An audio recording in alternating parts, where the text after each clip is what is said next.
Nah itu yang kedua, makanya yang pertama tadi begitu. Yang pertama bahwa tingkatan apa? Tingkatan kita harus apa?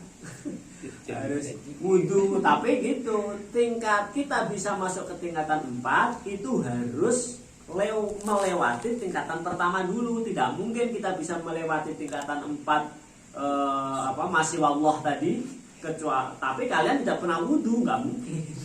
Jadi harus dilewati dengan wudunya yang benar, sholatnya yang benar. Nah, setelah kita sholat benar, wudu benar, sholat benar dengan syarat dan rukun-rukunnya, masuk ke tingkatan kedua apa tadi, yaitu membersihkan badan dari perbuatan dosa. Ya nggak mungkin orang nggak pernah sholat kok mengaku dirinya nggak pernah dosa, lalu nggak sholat juga sudah dosa. Makanya orang bisa bertobat itu ketika tahapan pertama sudah dilakukan, sholatnya sudah benar, wudunya benar, tingkatan kedua baru mengistighfari dosa-dosa yang dilakukan. Ya tidak mungkin dia mau istighfar, sholat saja nggak pernah, kan nggak mungkin. Sholat nggak pernah, wudunya nggak benar. Wah saya tobat satu malam itu, wah pokoknya wudunya benar nggak? Oh wudu nggak benar, ngakunya semalaman tobat. Nah, ya bohong, ya bohong. Jadi kita bisa melakukan taubat dari segala dosa ketika ketika sholat dan wudhu kita sudah benar. Ketika sholat dan wudhu benar, kita sudah taubat, baru nanti masuk ke tahap ketiga apa? Kita membersihkan hati kita dari al-madmumah, dari sifat-sifat tercela, dari sifat gampang masa sombong, iri, riya, kemudian ya itulah penyakit-penyakit hati, hasud dan sebagainya. Nanti dijelaskan semua nih ya itu. Definisi hasud itu apa? Kenapa orang bisa hasud? Obatnya hasud apa? Ini dijelaskan detail ya itu nanti. Kemudian ujub dijelaskan juga. Definisi ujub itu apa? Kenapa orang bisa punya sifat ujub? Ciri-ciri orang ujub apa? Terus obatnya ujub itu apa? Nanti ada di sini. Termasuk nanti definisi syukur, sabar, terus tawadhu. Bahkan di sini yang paling inti nanti yang dibahas di sini adalah bab mahabbah. Bab mahabbah itu bab yang paling sulit ya. Artinya inti daripada tasawuf itu ya mahabbah, kecintaan hamba kepada Tuhan.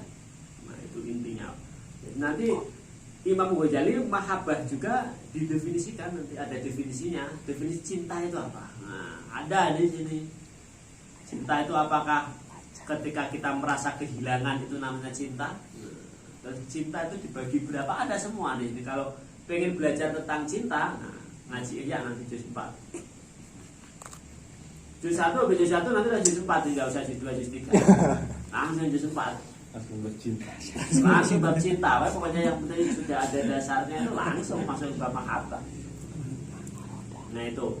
Selanjutnya kalau kita sudah bisa membersihkan apa-apa yang ada dalam penyakit hati kita, selanjutnya kita baru bisa menggapai tingkatan terakhir, yaitu kita tidak memikirkan apa-apa kecuali hanya Allah yang kita pikirkan. Nah, makanya sering ceritanya yang ada kan Syekh Siti Jenar, Syekh Al-Halaj kan begitu. Dia tidak mengakui kalau ada sesuatu selain Allah. Ya kayak Tremos ini nggak ada. Ini hanya bayang-bayang. Yang ada hanya Allah. Ini wujud daripada kasih sayang Allah. Akhirnya manusia diberi otak bisa bikin Tremos, bisa bikin apa? Ini keripik. Nah ini pada hakikatnya yang bikin Allah. Kenapa? Karena yang memasang inspirasi keripik ke dalam otak manusia itu ya Allah. Iya kan? Itu Allah. Kalau Allah tidak mengizinkan untuk memberikan inspirasi manusia, ya nggak bisa. Bikin Tremos, bikin keripik itu adalah akal manusia, yaitu akal itu adalah anugerah dari Allah dan inspirasinya juga atas izin Allah. Kalau Allah tidak mengizinkan, inspirasi itu tidak akan keluar. Kalian saja punya inspirasi apa? Kadang mikir kan mentok ya, berarti Allah belum mengizinkan itu. Ya kan? Kadang kan kita banyak keinginan tapi nggak ada, berarti Allah belum mengizinkan, itu saja. Kita kembali ke maqam tajrid itu. Allah belum mengizinkan. Ya udah jangan dipikir. Kalau kata Gus Dur kan gitu ya. Yang kamu sedihkan dalam hidup itu apa sih? Kata Gus Dur kalau nggak salah itu. Jadi Jangan gini loh, jangan pikirkan sesuatu yang tidak kamu mengerti. Terus orang tanya loh, kalau yang sudah mengerti, lah sudah mengerti ngapain juga dipikir? Jadi nggak usah mikir hidup itu. Yang nggak ngerti jangan dipikir, loh nggak ngerti kok dipikir, apa yang dipikir? Lah udah ngerti kok dipikir. Jadi intinya nggak usah mikir itu makom tajrid itu. Itu makom sudah tajridnya Gus Dur itu. Jadi ya itu saya juga pertama maksudnya apa ini? Nggak boleh mikir sesuatu yang sudah kita ketahui. Udah diketahui kok dipikir, kan namanya tahsilul hasil, kayak membakar api saja. Udah ngerti kok dipikir. Udah ngerti ya udah dijalankan, nggak usah dipikir. Lah kalau nggak ngerti nggak boleh dipikir. Nggak ngerti kok dipikir malah bikin sakit hati. Iya kan? Sakit hati, aduh nggak ngerti kenapa dipikir. Akhirnya putus asa. Ya udah nggak ngerti mau udah nggak usah dipikir. Mikir pengen sehari punya uang 1 juta gimana caranya kerja, nggak usah dipikir. Dipikir doang malah sakit hati kalau nggak sampai, ya kan? Udah nggak usah dipikir. Nggak usah dipikir gitu. Itu apa? Kuatesnya Gus Dur luar biasa ya. Itu sufi tapi tidak menampakkan kitabnya itu. Pokoknya ya jalan lakunya aja, suluknya aja sufi beliau itu.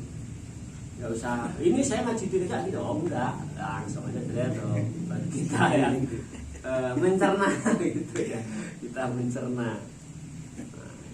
Itu nanti tingkatan keempat ya, tingkatan daripada kita tidak memikir kecuali Allah. Dan kita kalau sampai sana ya tadi harus dari tahap pertama dulu, sholatnya benar dulu, wudunya benar dulu, kemudian kita harus